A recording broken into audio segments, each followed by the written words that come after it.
Hello dear students. One day I was taking a class and that class was of I think 12th pass students who are preparing for medical entrance examination. NEET का class था. States of matter या properties of matter करके एक chapter है. 11th के syllabus में है और 11th में भी पढ़ाया जाता है, 12th में भी हम कराते हैं उसको और 12th पास वाले स्टूडेंट्स को भी पढ़ाते हैं. And it was a batch of 12th pass students. Properties of matter से डील कर रहा था and that time we are just going for the study of the liquids and buoyancy and all these things. ठीक है. Relative density को मैं पढ़ा रहा था और मैंने देखा कि कुछ स्टूडेंट्स का थोड़ा सा ध्यान नहीं है.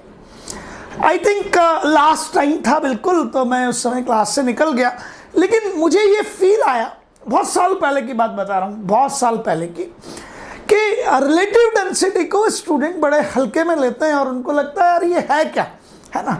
मैंने पूरा आपको एक एक चीज बताई है कि कहाँ से स्टूडेंट अपनी बर्बादी की, जिसे कहते हैं इबारत लिखता है, how they right their failures. याद रखिएगा कि कोई भी फेलियर लिखने के लिए दूसरा नहीं आता है, हम हमारी सक्सेस को और हमारे फेलियर को खुद लिखते हैं.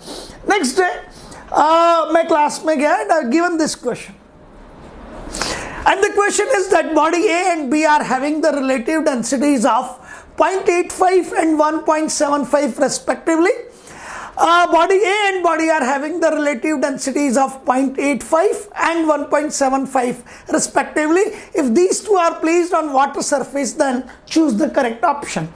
हमने इसे कहाँ रखा है, वाटर सरफेस पे रखा है और बॉडी ए और बी है, तब आपको कहा जाता है चूज द करेक्ट ऑप्शन. तो वाटर सरफेस पे रखोगे तो या तो बॉडी आपका फ्लोट करेगा, और फ्लोट करेगा तो पार्शियली फ्लोट कर सकता है, ठीक है, जिसे कह सकते हैं पार्शियल फ्लोटिंग का मीनिंग है some part of the body is inside the water and some part of body is outside the water. It is partial immersion. हो सकता है कई बार बॉडी फुली इमर्स्ड हो लेकिन फ्लोट कर रहा हो, तो body is fully immersed and floating. और कई बार क्या होता है कि बॉडी सिंक कर जाता है, तो सिंक कर गया तब तो सिंक करना कहते ही हैं, लेकिन वो यदि टोटली इमर्स होके पूरा बॉडी इनसाइड द वाटर है और टोटली इमर्स्ड है, इसे कहते हैं कंप्लीट इमर्शन, तब भी वो फ्लोट कर सकता है या पार्शियली इमर्स होके भी फ्लोट कर सकता है, पर कहेंगे उसको फ्लोट करना ही.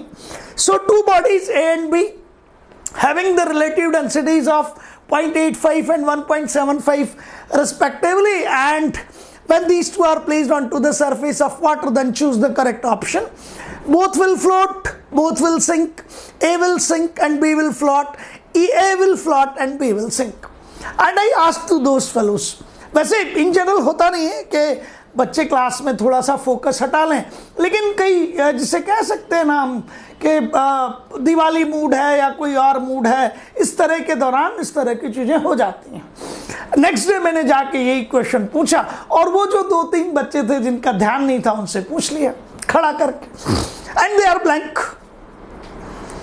ब्लैंक क्यों रहे वो? क्योंकि वो रिलेटिव डेंसिटी के बेसिक सिग्निफिकेंस को समझ नहीं पाए. और मैंने आपको बात बताई है किनकी, मैंने आपको बताई बात 12th पास स्टूडेंट्स के. मीन्स वो आपसे अभी करीब करीब या तो 3 साल दूर हैं या 4 साल दूर हैं. You are in class 9th-10th. अब क्या लेवल पे चल रहे हैं आप, कमाल की चीज पढ़ रहे हैं, ठीक है ना. तो आज रिलेटिव डेंसिटी पे काम करेंगे और मैंने आपको बता दिया कि एनसीईआरटी में इस पे करीब करीब हाफ ऑफ द पैराग्राफ है, हल्के में मत लीजिएगा. प्रॉब्लम आज की पीढ़ी की ये है कि वो सिंसियरिटी को शो करने का ढोंग और आडंबर तो करते हैं लेकिन सिंसियर नहीं रह पाते.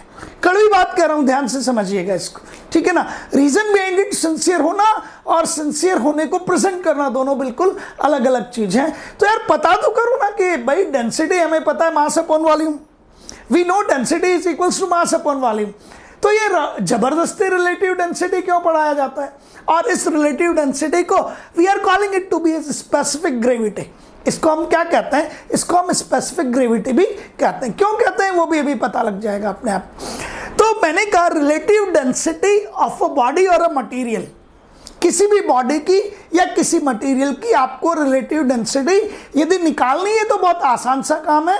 आप कुछ मत करिए, डेंसिटी ऑफ द, डेंसिटी है ये, DENS का मतलब डेंसिटी है, DENS ऊपर गया, जगह नहीं थी ठीक है। तो density of the body oblique material, अब मटेरियल किसी भी शेप में हो सकता है, ठीक है ना, तो मैंने उसको वैसे ही लिख दिया है। So relative density of a body और a material, relative density of the body or a material is defined as, it is equals to what? It is the ratio of density of body or a material to the density of water. आप कुछ मत कीजिए, relative density of a body or a material is defined as ratio of density of the body or a material to the density of water. Agreed? समझ आ गई बात आपको? तो मैंने कहा ऊपर तो क्या आ जाएगा, density of the body, rho b, rho is the symbol for density. In general छोटी क्लासेस में डेंसिटी को डी से रिप्रेजेंट करते हैं और रो से भी रिप्रेजेंट करते हैं, लेकिन आप जैसे जैसे हायर लेवल पे जाएंगे तो आप रो से रिप्रेजेंट करते हैं, ठीक है ना। तो either I call it as D और I call it as rho, it's not a trouble, क्योंकि डी भी डेंसिटी को ही रिप्रेजेंट कर रहा है और रो भी आपके डेंसिटी को ही रिप्रेजेंट कर रहा है।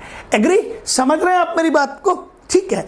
तो रिलेटिव डेंसिटी की जब हमने बात की, relative density of a body और a material is equals to density of the body upon density of the water. अब समझिएगा, density of the body upon density of the water, तो यदि रिलेटिव डेंसिटी का यूनिट निकालेंगे, इसीलिए मैंने इतना जोर दिया था और बहुत डिटेल में क्रेडिट जी पे आपको यूनिट्स एंड डायमेंशंस पढ़ाया था, बहुत बड़ा रोल है यहाँ पे। तो आप कहेंगे सर ऊपर भी यूनिट क्या आएगा आपका, केजी पर मीटर क्यूब, क्योंकि डेंसिटी है मास अपॉन वॉल्यूम, डेंसिटी है मास अपॉन वॉल्यूम। नीचे भी यूनिट क्या आएगा, density, it is kilogram upon metre cube. Cancel होके you will get it to be is 1, और 1 का मतलब है that this quantity is unitless, इस क्वांटिटी का कोई यूनिट नहीं है। Is that clear? So relative density और you call it as specific gravity, it will be a unitless quantity. इसीलिए तो यहां 0.85 के साथ में कोई यूनिट नहीं है और 1.75 के साथ में भी किसी भी किस्म का कोई यूनिट नहीं है, because these two are relative densities, that's why these should be the unitless quantities. Agreed? दोनों यूनिटलेस है। अब इसे सॉल्व कैसे करूं? क्वेश्चन तो डिफिकल्ट तो नहीं है, अभी आप खुद कहेंगे sir it is definitely tricky, और फिर आपको ये पता लगेगा दैट सीक्रेट ऑफ सक्सेस क्या है, मीन्स स्मार्ट हार्डवर्क किसे कहते हैं और कहाँ कोचिंग की जरूरत पड़ती है। But it should not be the pseudo coaching, drama नहीं होना चाहिए यार, अधिकतर ड्रामा है, कई बार समझा चुका हूँ आपको। It should B a pure teaching, है ना, वो शानदार वाली टीचिंग हो, मुद्दे की बात हो, कंसेप्चुअल बातें हो, एप्लीकेशन ऑफ कंसेप्ट पे हम बात करें, जबरदस्ती के जोक वोक नहीं सुनते रहें, तालियां नहीं बजाते रहें बेवकूफ़ की तरह। समझ आ गया आपको? तो चलिए मैं आपको पहले कंसेप्ट सिखा देता हूँ। हालांकि ये मैं एक पिछले लेक्चर में भी आपको बता चुका हूँ, इसलिए थोड़ा सा जल्दी सीख लीजिए, थोड़ा ज़्यादा मजा आएगा। पर मैं दोबारा इसलिए बता रहा हूँ ताकि आप रिलेटिव डेंसिटी को कोरिलेट कर पाएँ, ठीक है। मैंने आपको ये समझाया है, और मैंने क्या समझाया, आर्किमिडीज प्रिंसिपल है ये, ग्रेट आर्किमिडीज, क्या जबरदस्त बात कही थी उन्होंने। क्यों? क्योंकि पहले तो लोग भूत प्रेत समझते थे उसे, और someone is throwing you upwards, if you want to dip something, then there is a force which is working vertically upward to save you, and that force is force of buoyancy, and that force of buoyancy is equals to what? It is the weight of liquid or fluid displaced by the body. आप जो body sink या float करना चाहती है ना, उस body ने कितना लिक्विड या फ्लूइड डिस्प्लेस किया, वेट ऑफ द लिक्विड और the fluid displaced, that is equals to what? That will be equals to force of buoyancy. और weight का यूनिट आप जानते हैं, it is m into g होता है, it should be force है, weight is a force, it means what you can say, it should be measured in Newton। तो आपके पास ये जो weight है वो न्यूटन में है, और किसके इक्वल कर रहे हैं हम? न्यूटन में है, force of buoyancy के इक्वल कर रहे हैं। एग्री? समझ आ गया? ठीक है।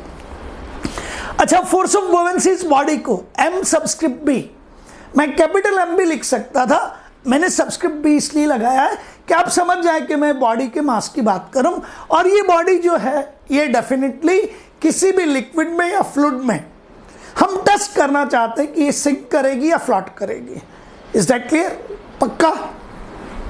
सो this is force of buoyancy, और ग्रेविटी तो है ही सही, mg is that clear? It is force of gravity, mass multiplied by the g, and यही वेट कहलाता है, इसी को वेट कहते हैं। Gravitational force applied, it is known to be as weight. किसी भी बॉडी पे अर्थ कितना ग्रेविटेशनल फोर्स अप्लाई कर रहा है वो उस बॉडी का अर्थ की सरफेस पे वेट कहलाता है ना। So it is mb into g, mass of the body multiplied by g। ये आपका कौन सा फोर्स है? वेट। और ये वेट सिंक करना चाहता है बॉडी को, और ये फोर्स ऑफ बुओयेंसी से क्या करना चाहता है? फ्लोट। दोनों में टग ऑफ वॉर है, और यदि फोर्स ऑफ बुओयेंसी की वैल्यू इस mb इंटू जी को बैलेंस कर जाती है तो हमारी बॉडी फ्लोट कर जाएगी, वरना तो सिंक करेगी। Is that clear? तो if FB force of buoyancy is greater than और equals to mb into g, means आपका अपवर्ड फोर्स जो बुओयेंसी है वो यदि इसे ओवरकम कर जाता है more than wait of the body, तो हमारा बॉडी डेफिनेटली फ्लोट करेगा। एग्रीड? अच्छा, mb इंटू जी ये तो क्लियर है। FB किसके इक्वल था? ये रहा, weight of the liquid displaced, और weight of the liquid displaced को हम लिखते थे यूं करके W और L/D। L/D का मतलब लिक्विड डिस्प्लेस्ड, लिक्विड डिस्प्लेस्ड, आप फ्लूइड डिस्प्लेस्ड भी लिख सकते हैं ना। अच्छा, वेट क्या होगा? Mass into g. अब weight of liquid displaced, weight of liquid displaced, it will be mass of liquid displaced multiplied by g, m into g, g से g cancel.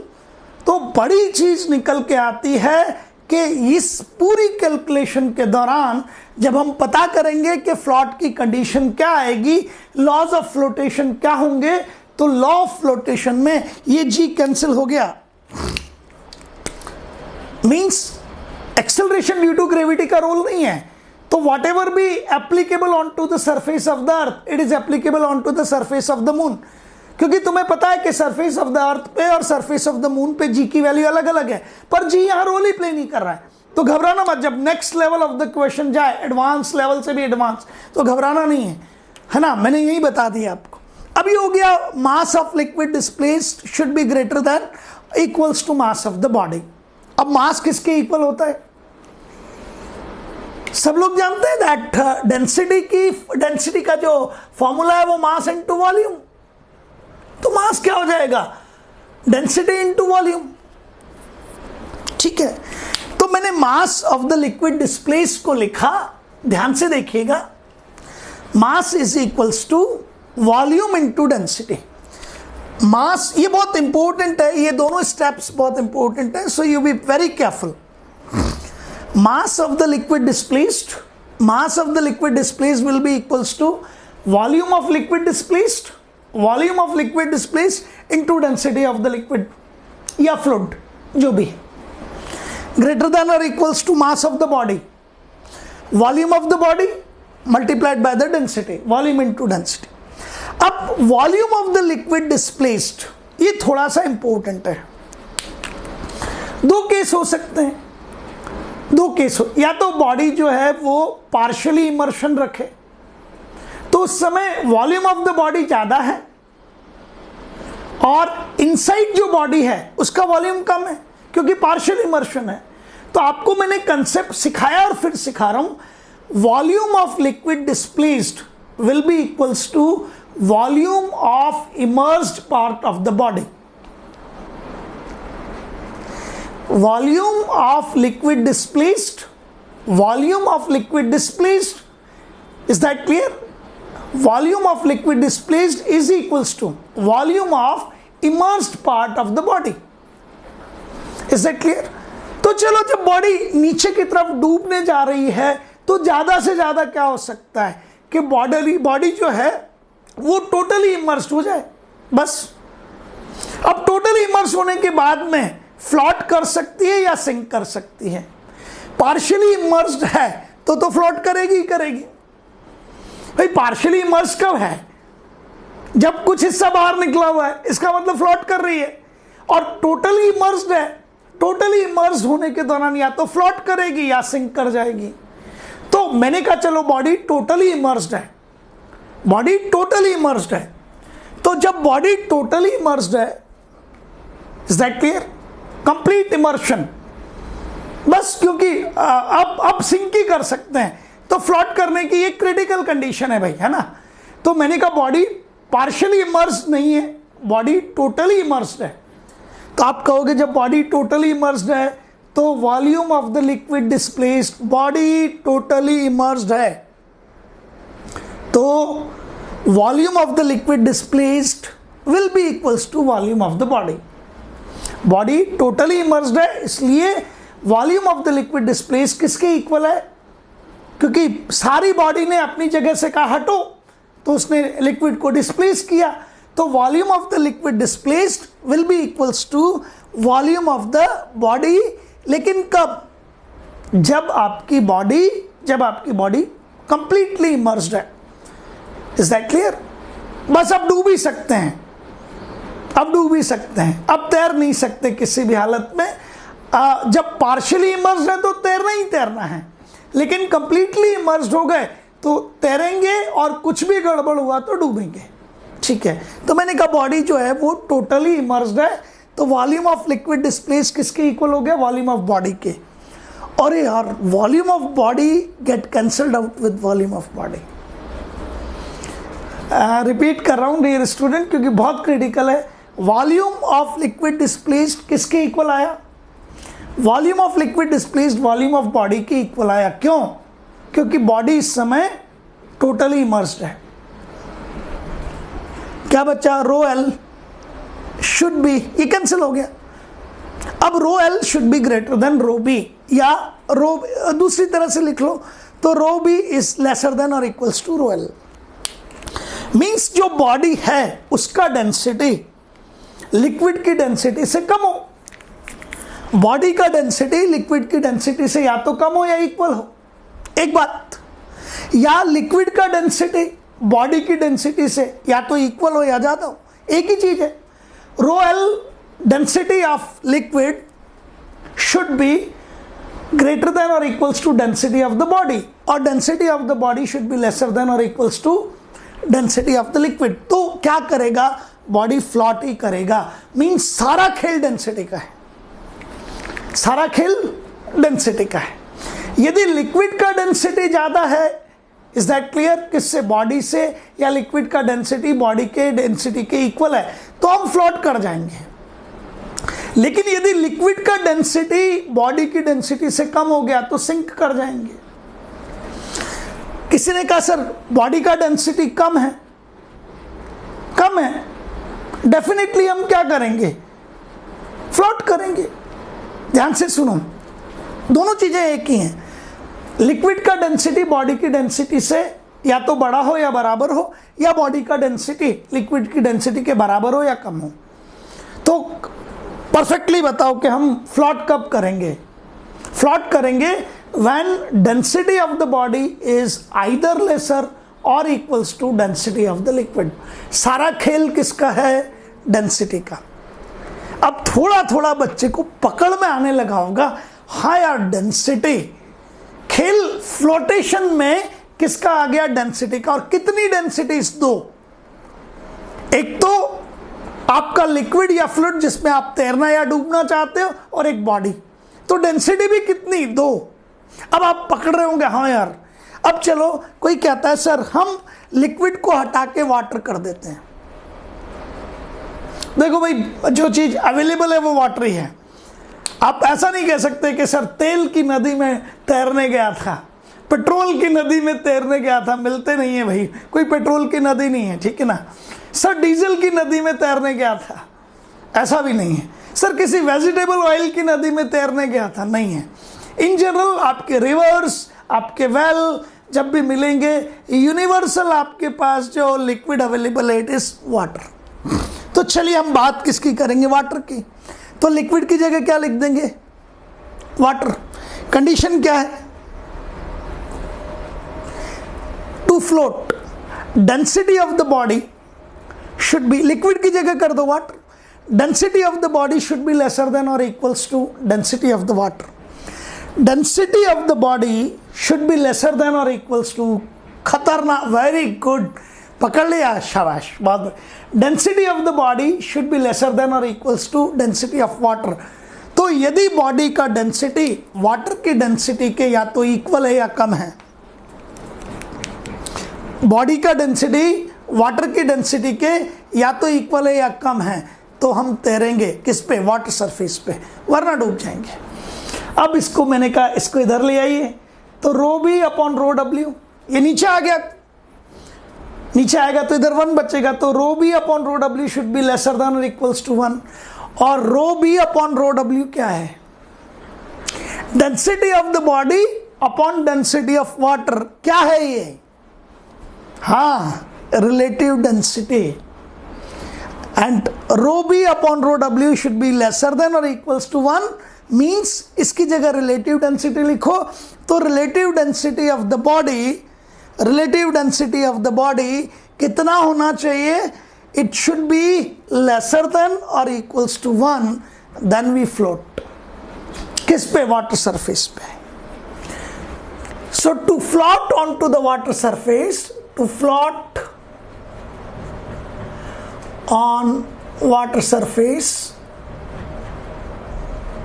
water, what we need, relative density of a body should be lesser than or equals to 1। Water में, पानी में तैरने के लिए body का relative density क्या होना चाहिए, लेसर देन और इक्वल्स टू 1 होना चाहिए।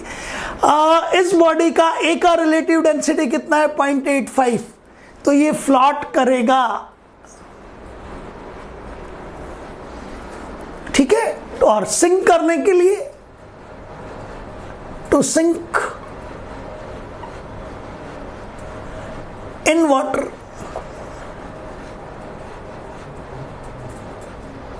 relative density of the body should be greater than 1।